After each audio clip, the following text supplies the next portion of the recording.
Outubro ganha a cor rosa para conscientizar sobre o câncer de mama, a segunda maior causa de morte entre mulheres no Brasil.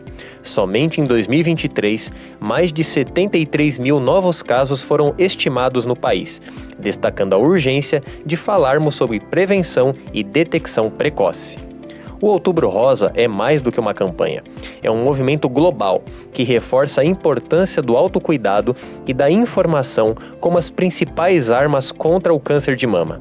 A cada laço rosa, lembramos que o diagnóstico precoce pode aumentar em até 95% as chances de cura. Neste episódio especial do HUSP Podcast, vamos conversar sobre as melhores práticas para a prevenção, os avanços no tratamento e o impacto do autocuidado na vida das pessoas. Fique com a gente para esse episódio que é um verdadeiro convite ao acolhimento e à conscientização. E para iniciar, quero dar as boas-vindas ao nosso primeiro convidado especial, Sr. Cláudio Vigiani, ele que é presidente do Instituto ABPEC, uma importante instituição a serviço da vida que faz um trabalho exemplar quando o assunto é autocuidado. Sr. Cláudio, prazer imenso tê-lo comigo aqui. Obrigado por ter topado o meu convite. Olá, Marcos. Eu que agradeço o convite de estarmos aqui e podermos falar um pouquinho dos projetos que nos levam a essa missão de olhar pela autoestima de mulheres em tratamento oncológico. Como você já anunciou, meu nome é Cláudio Vigiani, eu sou presidente do Instituto ABPEC, é um instituto que cuida da área de responsabilidade social da Associação Brasileira da Indústria de Higiene Pessoal, Perfumaria e Cosméticos. Mais uma vez, muito obrigado pelo convite.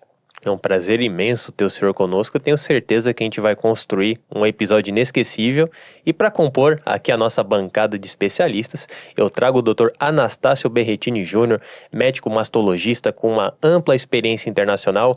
Doutor, prazer imenso tê-lo aqui comigo. Obrigado por ter topado o meu convite. Olá, Marcos. Eu agradeço imensamente esse convite para conversar sobre um tema que aflige muito a população feminina, né? Como você mesmo disse, os números eles são extremamente importantes e a informação é a nossa maior arma.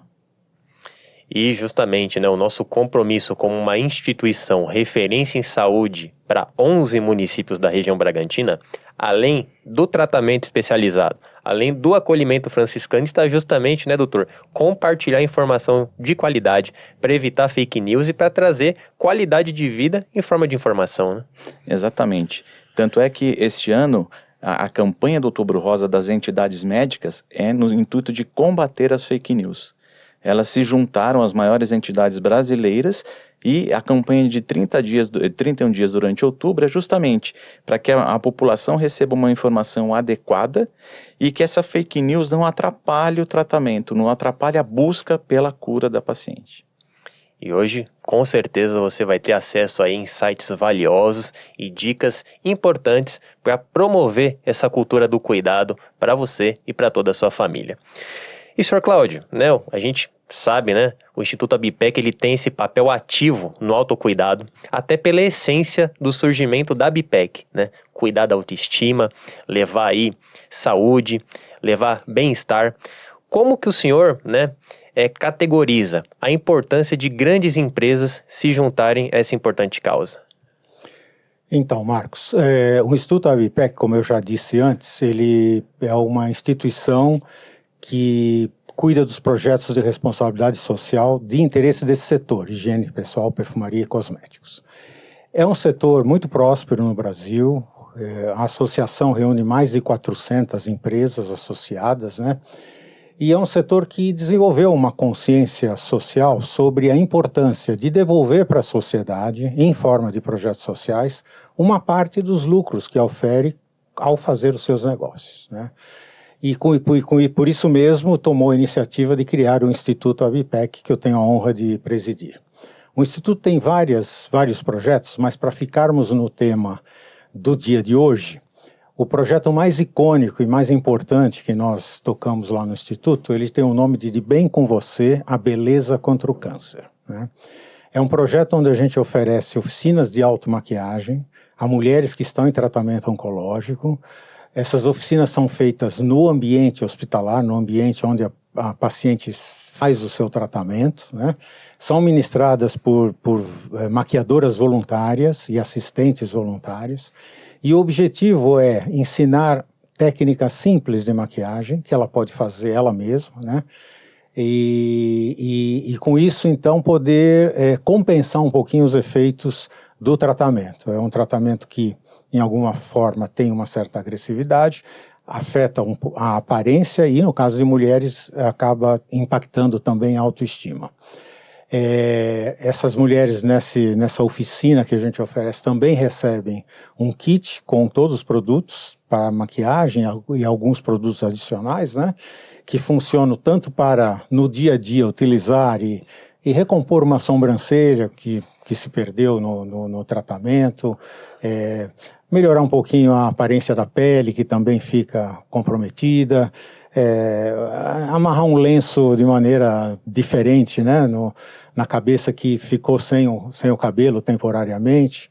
Enfim, é um momento onde ela é acolhida e recebe o instrumental para poder continuar fazendo esse toque na sua aparência e com isso poder recuperar sua autoestima e inclusive aderir melhor ao tratamento e vamos dizer, seguir num tratamento que cada dia mais, o doutor tenho certeza que vai comentar sobre isso, cada dia mais oferece oportunidades de cura, né? Acho que a ciência tem evoluído no sentido de aumentar as chances de cura, e é importante que a paciente permaneça motivada até o final do tratamento. E a gente acaba dando uma certa contribuição nesse aspecto, né? E essa contribuição voltada à humanização, voltada à autoestima, no dia a dia assistencial faz toda a diferença, né, doutor? Muita diferença, né? Eu nem conheci esse projeto, eu parabenizo o senhor por ajudar essas pessoas que muitas vezes elas são desamparadas, né? Nós não temos dados, mas é muito comum a paciente que tem um câncer de mama, ela perder o companheiro, por exemplo, né? Pela mudança física que ela apresenta, pelas complicações de um tratamento, e a gente sabe que a autoestima ela é essencial. Tanto é que nós fazemos aqui no nosso serviço uma taxa muito alta de reconstrução mamária, né? Eu tenho a felicidade de dizer a vocês que nós estamos entre os serviços que mais fazem reconstrução no Brasil. Nós temos mais de 75% das nossas pacientes reconstruídas de maneira imediata. Por quê? Porque a medicina já provou que você melhorando a autoestima da paciente, ela adere melhor o tratamento e as chances de cura ela aumenta. E o Sr. Cláudio falou aqui pra gente, né? Esse avanço na tecnologia que está a serviço aí do bem-estar, trazendo novos métodos. O senhor que teve essa experiência internacional lá em Milão, hoje a gente vai falar de câncer de mama. Qual seria o padrão ouro, né, e os aspectos principais no que diz respeito à tecnologia desse tratamento? Houve um avanço muito grande nos últimos 10 anos do tratamento, quando nós conseguimos identificar diferentes tipos de câncer de mama. Porque quando a gente fala em câncer de mama, a gente basicamente fala sobre inúmeras doenças que estão nesse conglomerado. E nós então hoje conseguimos individualizar, então você faz um tratamento personalizado e evitando muitos efeitos colaterais para aquelas pessoas que não necessitam de um tratamento. Então essa individualização, ela permite um tratamento mais certeiro.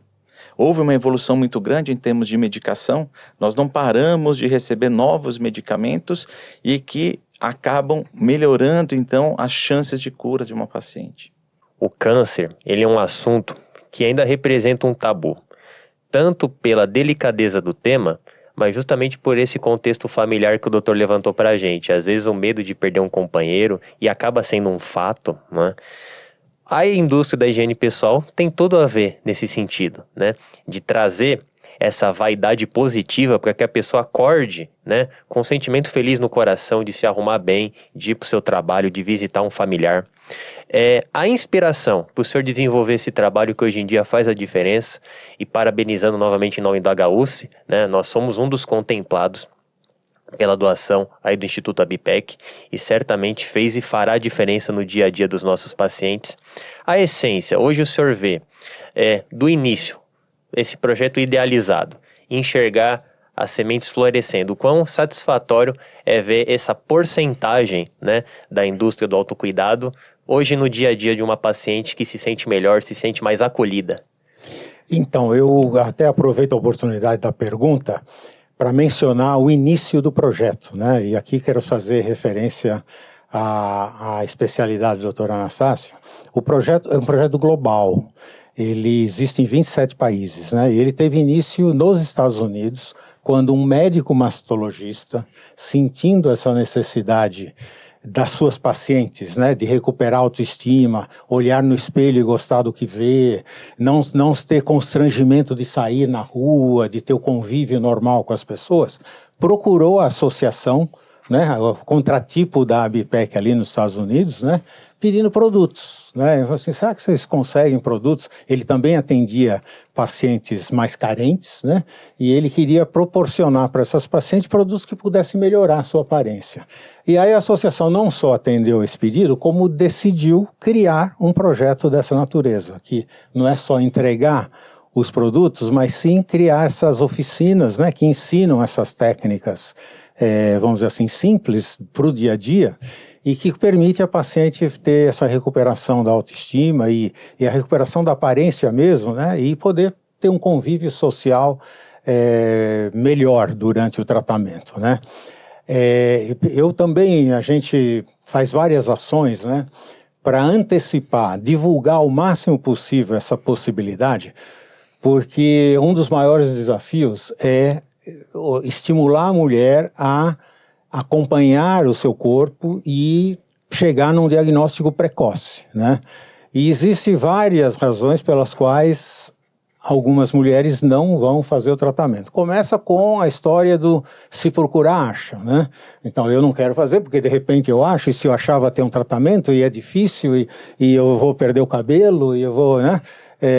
Então, a gente antecipando que mesmo que você for diagnosticada, e melhor que seja o mais cedo possível, mesmo para os aspectos que você pode ter uma preocupação com a sua aparência e tal, tem solução, né? Não precisa deixar de fazer um exame por causa disso, né? A gente sabe que tem outros fatores, mas eu acho que a gente dá também uma contribuição no sentido de tranquilizar a mulher, né? Que sobre esse aspecto, que talvez seja um receio, ela não precisa se preocupar, né? Também é importante dizer que nós fazemos o nosso trabalho principalmente em ambientes SUS, onde a gente acaba acolhendo mulheres que têm uma situação socioeconômica não tão privilegiada, que sofrem esse abandono, que têm multitarefas, muitas vezes ainda estão com a tarefa de cuidar dos filhos, cuidar da casa, até o provento, né, da família, e tem que ter um momento para si, para se cuidar, né? Então, assim, qualquer atenção nesse momento acaba impactando muito positivamente o desenrolar, né, desse momento difícil que ela está passando. E o senhor citou uma coisa fundamental, que é o medo de encontrar, né, doutor? Nesse contexto, quais são os sinais de alerta que as mulheres e também os homens, a gente sabe que é raro, mas é possível um homem desenvolver o câncer de mama?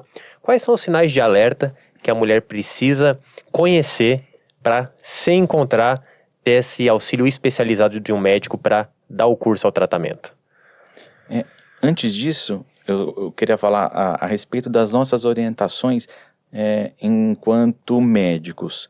Primeira coisa, toda mulher ela deve ter as suas mamas examinadas a partir dos 20 anos. Pelo menos uma vez ao ano ela vai no ginecologista, vai no mastologista e a mama é examinada. A mamografia, que é o exame essencial, ela deve se iniciar a partir dos 40 anos e deve ser feita anualmente.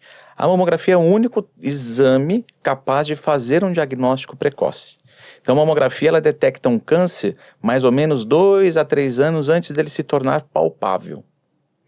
Agora, o câncer pode acontecer no intervalo desses exames, ou pode até acontecer antes dos 40 anos. É raro, mas nós temos mulheres que apresentam o câncer antes dos 40 anos. E aí vem os sinais de alerta. O que é um sinal de alerta? É um nódulo que a mulher sente ao palpar as mamas, é um nódulo que cresce lentamente, é um nódulo indolor.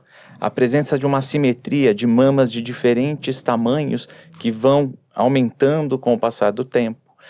Secreção que sai pelo mamilo com aspecto sanguinolento, alterações de pele como vermelhidão, espessamento de pele. Então são todos sinais de alerta que nós chamamos hoje de autoconhecimento. Toda mulher deve se olhar no espelho e saber como é a sua mama. Do mesmo jeito que ela se olha e vê a sobrancelha, o nariz, ela precisa olhar as mamas também. E o senhor Cláudio citou um aspecto muito importante, a questão da diversidade social e econômica do Brasil. Qual que é o principal desafio, doutor, que a gente encontra hoje em dia para fazer com que as pessoas das diferentes classes e das diferentes localidades tenham acesso a uma alternativa de qualidade para esse rastreio? A gente tem que pensar, Marcos, que no Brasil 80% da nossa população depende exclusivamente do SUS. Então, o que nós precisamos é aquilo que você falou lá no início, acolhimento. É um exame chato, é um exame dolorido muitas vezes, então a gente tem que facilitar para que a mulher venha à procura e que faça esse exame, né? Também existem políticas públicas de chamamento, né, do agente de saúde, do agente comunitário ir lá e orientar a paciente, né, para quebrar esses paradigmas. Como o senhor Marcos disse, se eu encontrar, eu vou perder meu cabelo, se eu encontrar, eu vou ser mutilada. Não é isso. Se ela encontrar, a gente vai tratar. E quanto antes ela encontrar, maior a chance dela e menor a mutilação, menor o efeito colateral desse tratamento. E, senhor Cláudio, justamente, hoje, o senhor analisando o renome que o Instituto Abipec construiu, as vidas que o senhor ajudou a transformar por meio da solidariedade. Dentro da trajetória aí multinacional que o senhor teve, internacional, estando fora do Brasil, o que o senhor notou de mais valioso nessa jornada filantrópica? Então, para nos atermos ao projeto de Bem com Você, que cuida de mulheres em tratamento oncológico, eu diria que nós estamos falando aqui da necessidade de acolhimento, né? Quando a mulher, tanto no estímulo à pesquisa constante, né? A visita anual ao médico, ao ginecologista, ao apalpamento, enfim, todos os acompanhamentos que podem servir para detectar um câncer num estágio bem inicial e com isso aumentar as chances, até o momento que a paciente é diagnosticada e que vai para um tratamento que tem os seus desafios. Acolhimento, né? E eu queria citar talvez um exemplo que fala mais do que qualquer outro discurso. Nós temos as oficinas ocorrendo, por exemplo, no INCA, no Rio de Janeiro, né? Eles têm 5 hospitais lá. E na primeira oficina que ocorreu lá, eu fui para a gente fazer a abertura. Eles organizaram isso num pequeno auditório que eles têm nesse hospital, vários profissionais de saúde estavam presentes, os familiares das pacientes estavam presentes, e essa mesa com as 10, 12 pacientes foi montada no palco do auditório, né? E aí começamos a oficina, eu fiz um pequeno discurso de abertura, o médico responsável fez o seu discurso e tal, aí eu voltei para a plateia e fiquei assistindo a oficina. Do meu lado tinha um senhor sentado, a uma certa altura ele pediu licença, e falou assim, eu queria agradecer o que vocês estão fazendo, né? Falei, obrigado, né? A gente faz uma coisa de realmente coração e achando que isso tem um impacto positivo. Ele falou, pois é, a minha mulher está lá na oficina. Faz 1 ano que ela está, né, lutando com essa doença. Faz 1 ano que ela não sorri. E ela está sorrindo. E quando eu chegar em casa, com a mãe sorrindo, e bonitinha, arrumadinha, os meus filhos vão voltar a sorrir, né? Então, impactar, acolher uma paciente, às vezes você está impactando todo um entorno, né? Nós calculamos que pelo menos 10 pessoas acabam sendo impactadas, que são as pessoas que acabam sendo a rede de apoio para apoiar, para que essa paciente continue o seu tratamento, continue com força de vontade, adira às recomendações do médico e com isso consiga ter sucesso no seu tratamento, né? Então, assim, o maior impacto é impactar positivamente a vida dessa pessoa no sentido dela recuperar a autoestima, mas também impactar o seu entorno, que acaba sendo o entorno que dá suporte para essa mesma paciente. E até a comunicação, né? Passando por um exame, foi diagnosticado o tumor.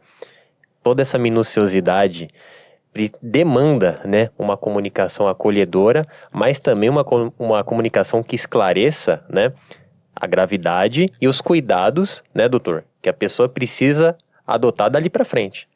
Com certeza, né?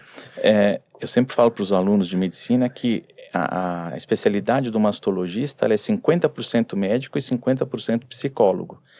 Porque não basta chegar lá e falar para ela, você tem câncer, você vai perder a mama. Não é isso. Nós temos que acolher essa paciente. A gente tem que acabar com os medos dela. A gente tem que trazer, como o senhor Cláudio disse, a rede de apoio. Né? É muito importante com que o companheiro, os filhos, a mãe, o pai estejam junto nessa jornada. Né? Nós chamamos hoje de jornada, porque ela começa desde que ela sentiu até o momento final do tratamento. E não é fácil. Né? A gente sempre fala que outubro é rosa, mas para quem vive aquele momento ele não é tão rosa. E a gente vê muitas campanhas, mas que dia 31 de outubro todo mundo esquece. Então, parabenizo novamente, Sr. Cláudio, porque ver o setor privado preocupado com essas pacientes carentes, é extremamente importante. Porque nós, como agentes de saúde, nós não conseguimos dar a atenção a tudo. Né? A gente tem que operar, a gente tem que cuidar do pós-operatório, das complicações, é quimioterapia, é radioterapia, é hormonioterapia, e muitas vezes passam coisas que a paciente ela necessita e que a gente não consegue dar essa atenção. E por isso que é importante trabalhar isso em conjunto. Né? E a paciente ela precisa de um acompanhamento médico, um acompanhamento psicológico, um acompanhamento nutricional, um acompanhamento multidisciplinar. Com isso, a gente sabe que, além de ela alcançar a cura, ela vai passar por essa jornada de uma maneira mais amena. E os dados são alarmantes, infelizmente, né? 2023, mais de 73 mil novos casos, né? Fora os já existentes e tratados. Por outro lado, a gente sabe que o diagnóstico precoce, ele consegue contribuir em 95% com as chances de cura. Temos aí um grande paradoxo, né? O senhor enxerga que esse desequilíbrio é acreditado também a uma certa falta de comunicação no que diz respeito à informação de qualidade? Com certeza. Ontem mesmo eu revi no consultório 2 pacientes que fizeram diagnóstico precoce. Uma em 2004, operada, tratada, super bem de vida, e a outra em 2006. Então, assim, são 18 anos de tratamento e a vida continua normal. É isso que a gente luta. Por isso que a gente fala tanto da mamografia. Por isso que a gente fica outubro inteiro falando. E não basta ser outubro, né, Marcos? Precisa ser o ano inteiro. Né? Porque a mamografia, ela vai fazer um diagnóstico inicial. E a paciente, ela tem que ter noção que esse diagnóstico inicial vai favorecer com que ela tenha um tratamento menos agressivo.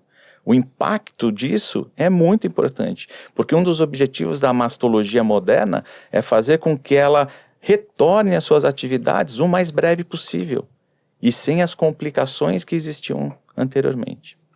E é muito interessante isso tudo, até pela essência dos produtos de autocuidado, né, da higiene pessoal.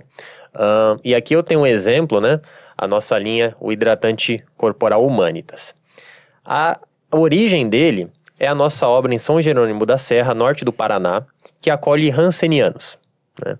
Aliás, né, na trajetória de São Francisco de Assis, a hanseníase, que naquela época era chamada de lepra, né, causou aquela marginalidade na sociedade, aquela exclusão. São Francisco foi inovador justamente por acolher essas pessoas, por abraçar o leproso, né? Então, de uma demanda social, surgiu também essa necessidade de comunicar sobre a lepra, e aí hoje em dia a gente tem um produto que cuida da saúde, do bem-estar, da autoestima, né? Hidratante corporal, hidratante facial, e essa conexão de saúde com a área da higiene pessoal, porque tem muitos aspectos também, né, Sr. Cláudio, que estão aí intrínsecos aos produtos e que as pessoas, às vezes, os compostos ativos, elas desconhecem essa importância. E às vezes são coisas muito simples, cotidianas, mas que num determinado tempo faz toda a diferença para um envelhecimento saudável, né, para uma qualidade de vida, né, mais adequada. É verdade, eu acho que nós também temos um cuidado muito grande quando a gente lida com pacientes, né? Porque a paciente tem muita carência de informação, tal. Ela está assistida pelo seu médico, tal, mas de repente numa oficina nossa tem 10 mulheres trocando ideias, e aí surgem perguntas próprias que têm que ser feitas para o médico, né? Então, nossos voluntários, nossas pessoas são muito orientados para que direcione a paciente ao especialista que está cuidando dela, né? Assim, eu posso fazer tatuagem? Converse com o seu médico, ele que vai lhe dizer se a sua pele está preparada ou não, se tem alguma consequência, se ele prefere que não, né? Tem perguntas sobre o que tomar no caso, tem medicações, me corrija, doutor, que promovem um certo calor, tal, né? Então, o que eu posso tomar? Eu falo, não, olha, realmente fale com o seu médico, que ele vai te orientar, né? Então, assim, nós aproveitamos aquele momento para passar conceitos de autocuidado. É importante que você se cuide e, para se cuidar, busque os produtos adequados, busque o aconselhamento técnico adequado, fale com o seu médico, fale com o seu ginecologista, né? Desde do dia a dia, né? Da prevenção, tal, e também quando você já está diagnosticada com alguma doença e que precisa passar por um tratamento da melhor maneira possível, né? Então, assim, o setor de cosméticos ele é muito regulado, né? Nós temos uma agência regulatória que eu quase que posso dizer que é mais rigorosa de qualquer outra agência no mundo inteiro, né? Tem ingredientes que já são aprovados no Japão, nos Estados Unidos e tal, que a nossa Anvisa ainda não aprovou. Acho que, inclusive, medicamentos têm um aspecto parecido, né? Às vezes, o ferramental do médico fica um pouco limitado pelo rigor da Anvisa, que demora um pouco em aprovar medicações mais novas, né? Então, assim, os produtos são seguros, né? Desde que sejam produtos registrados, testados e tal, tudo mais, né? Então, a orientação é fazer um bom uso, né? E a gente fala de maquiagem, né? É muito confundido com vaidade fútil e tal, mas nós estamos falando daquela coisa básica que faz você se sentir bem, né? É aquilo que você olha no espelho, legal, né? Vou para a rua, vou visitar minhas amigas, tal. É esse o objetivo da conversa que a gente tem com essa paciente, né? Que ela se sinta bem, que ela se sinta encorajada a continuar o seu tratamento, a enfrentar a vida e a todos os seus desafios, né? E a aparência tem uma importância nisso, né? E não é aparência modelo, né? Não tem um padrão. É aquilo que faz a pessoa se sentir bem. E eu tenho a certeza que as empresas que fazem parte da BIPEC, elas não vendem produtos, vai algo muito além, elas vendem qualidade de vida, elas vendem bem-estar, elas vendem acolhimento, porque aí está a essência, né? Não é um simples sabonete, não é um simples cosmético, não é um simples perfume, é algo que pode mudar, impactar o dia a dia. E assistencialmente, né, doutor, nesse contato diário, o senhor citou, né, a porcentagem médico, porcentagem psicólogo. Além do paciente, tem a questão familiar, essa rede, né? Então, o mastologista também recebe as perguntas, né, dos filhos, dos pais, e aí também todo esse cuidado para trazer informação para uma certa comunidade, né? E também traçar aí as diretrizes para que todos caminhem para o mesmo sentido, porque não adianta, né, não ter um incentivo familiar para cumprir aquilo que é necessário para ter sucesso no tratamento, né? Com certeza. De uns anos para cá surgiu um tema muito importante dentro da oncologia em geral, que foi traduzido ao pé da letra para o português. Eu não gosto muito do termo, né? Mas chama-se sobreviventes, né? Porque a gente fala sobrevivente, vai pensar em guerra. Não é uma guerra, né? É uma jornada, como eu disse anteriormente. Mas a atenção às pacientes, às pessoas que trataram câncer. Por quê? Porque a vida dela muda, né? Como o senhor Cláudio falou, existem medicamentos que trazem efeitos colaterais. Ela ganha peso, ela tem esse calorão, ela tem alterações de personalidade, ela tem alteração da libido, ela tem alteração de concentração.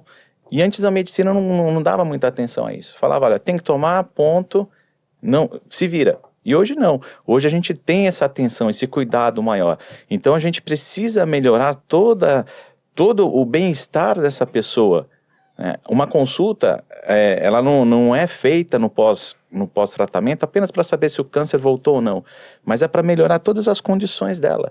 Por isso que é importante, a gente sempre vê uma diferença naquela pessoa que tem essa rede de apoio, que tem a família junto, amigos juntos, que a pessoa ela passa melhor por toda essa jornada do que aquela pessoa que infelizmente ela está solitária, né? Porque muitas vezes a paciente ela vem na consulta e o médico que está ali atendendo é a única pessoa que ela consegue conversar sobre os problemas, se queixar daquilo que ela vem sentindo.